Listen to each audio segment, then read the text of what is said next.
సంతోషంగా ఉండే ఒక గొర్రెల మందలోకి ఒక జిత్తులు మారి నక్క చనిపోయిన గొర్రెతోలు కప్పుకొని ఆ మందలోకి వచ్చింది. ఆ మందలో అందరినీ మచ్చిక చేసుకొని మంచి చేసుకొని అందరితో కలిసిమెలిసి ఉన్నట్టు నటించింది.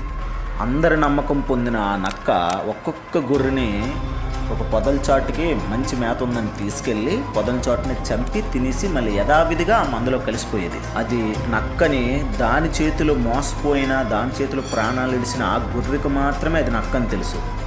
ఇక్కడితో ఈ స్టోరీ అయిపోయింది. కానీ రియల్ స్టోరీ ఇక్కడే మొదలైంది. మన పక్కన మన చుట్టూ ఉన్న కొంతమంది ఫ్రెండ్స్, కొంతమంది బంధువులు, కొంతమంది రిలేటివ్స్, వీళ్ళు కూడా గొర్రెతోలు కప్పుకున్న నక్క లాంటి వాళ్ళే.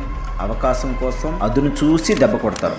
మన పక్కనున్న వాళ్ళకే గోతులు తవ్వడం తెలుసు. ఎందుకంటే ఎక్కడ గొయ్యి తవ్వితే వీళ్ళు పడతారో, ఏ దారంట వెళ్తామో మన పక్కనున్న వాళ్ళకే బాగా తెలుసు. అందువల్లే వాళ్ళ చేతిలోనే మనం ఎక్కువగా మోసపోతాం, నష్టపోతాం, ఎదురు